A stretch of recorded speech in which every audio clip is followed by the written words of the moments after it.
So now I'm making the meatballs. I almost forgot to put this in it.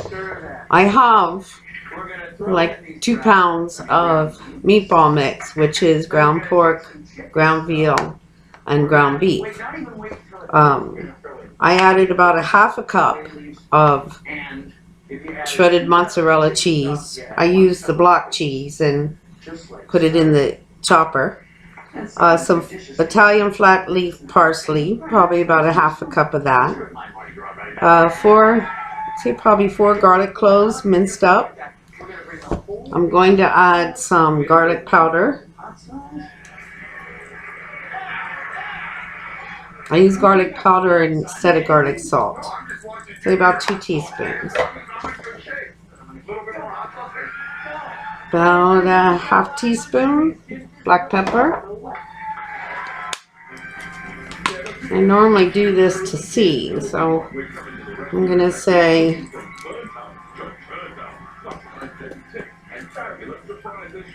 about 3 teaspoons of your Italian spice. I've used a lot of different Italian spice blends, but I really love this one. You can find it at your local Italian market. But it's got the red pepper flakes, and it's just got a good balance of all the spices together. I'm going to put some chopped up onions. And again, whenever I use freezer bags for cookies or anything, and it's empty, I always roll them up and save them in the refrigerator. So I'm not doing it with the inside where the cookies were, but the one for my arthritis, but also it stops all this stuff from getting in your fingernails, and it's a whole lot easier to do than using the wooden spoon. When you make a meatloaf or meatballs or anything, just put a Ziploc bag on. This is different meatball mix than my meatballs. I make wedding soup. I'm not making it for this dinner, but my family loves wedding soup. So I'll make the meatballs with the same stuff, with the mixture of the pork and the veal and the beef. I don't add the cheese to it, but I'll add fresh parsley and spices, and no onions either. My Aunt Jeannie, she came to visit one time.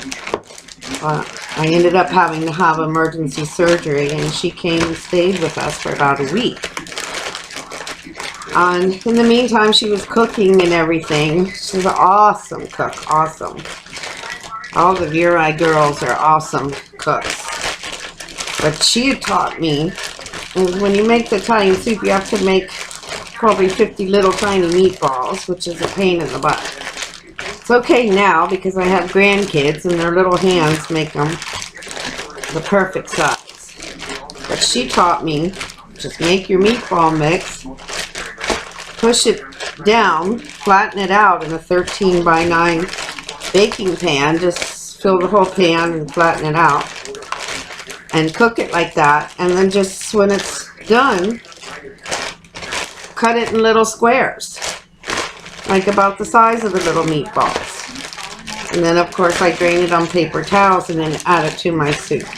Really saves time not having to do all those meatballs. Okay, so these meatballs, it's about ready. I'm going to roll them up, and then I'll bake them in the oven at 350 until they're pretty much done. Or actually no. Okay, I brown them first in the frying pan in some olive oil to keep the juices and the moisture in. Then I put them on a baking sheet and bake them. After they're done, I'll drain them on paper towels, and I'll add them to my gravy for the pasta. I wanted to add something about the wedding soup.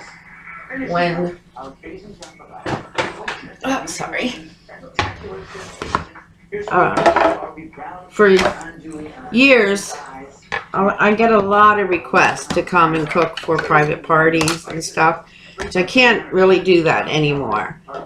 For one, living with rheumatoid arthritis, you never know what kind of day you're going to have. You can wake up and it be a good day, or you wake up and it be a bad day. But everybody's always loved my wedding soup. When I went to Pennsylvania on a trip, God bless her, for my Aunt Jeannie, we went to visit the house that my mother grew up in Newcastle. And it happens to be a restaurant now. So we went there and we ordered the wedding soup, which was amazing. So after we finished eating, I went in the back and I spoke with the chef, which I love to do at restaurants, and they'll let you most of the time, and asked him about his soup. Well, he told me that he uses this chicken base for all his soups, the pasta visual and everything. It's a great way to, do all your flavorings and stuff. For years, I did as my mother taught me, where you boil the chicken backs, or, chicken and the vegetables, the onion, carrot, celery. Now that I found this, when I came home, I tried this.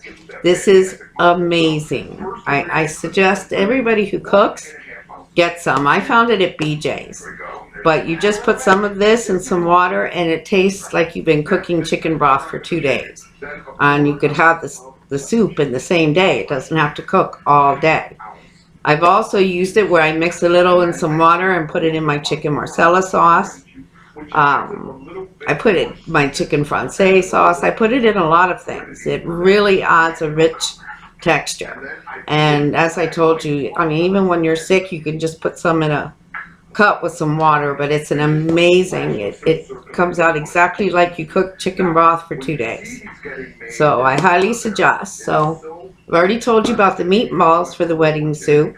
I use this, and of course some carrots and onions, and some other spices, which I always use the little tiny ditalini, because as you know, the pasta tends to swell in the wedding soup or any kind of soup, pasta visual. You use the really tiny ones that you can find at Italian markets.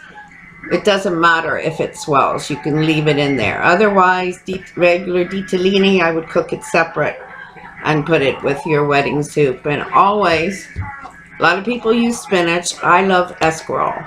Escarole puts a whole new flavor to the wedding soup and tastes much better than the spinach. So I hope you give it a try. Maybe I'll make that one day.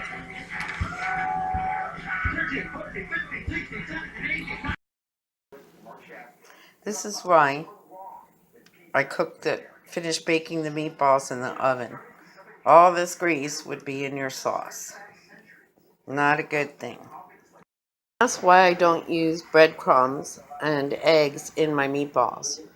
If I'm making the meatballs with just ground beef, I do use the breadcrumbs and eggs to help bind it together so they don't fall apart. When using the 3-meat mixture, the pork, veal, and beef, it tends to be a lot leaner, and it won't fall apart. As you can see, they held up very well. They didn't crumble apart like ground beef would. So when using the 3 meats together, you don't have to use breadcrumbs and eggs. That way it gives it a more meatier flavor. Since it doesn't have a lot of fat, it does lose a little moisture, which is why I compensate with the ground up mozzarella cheese.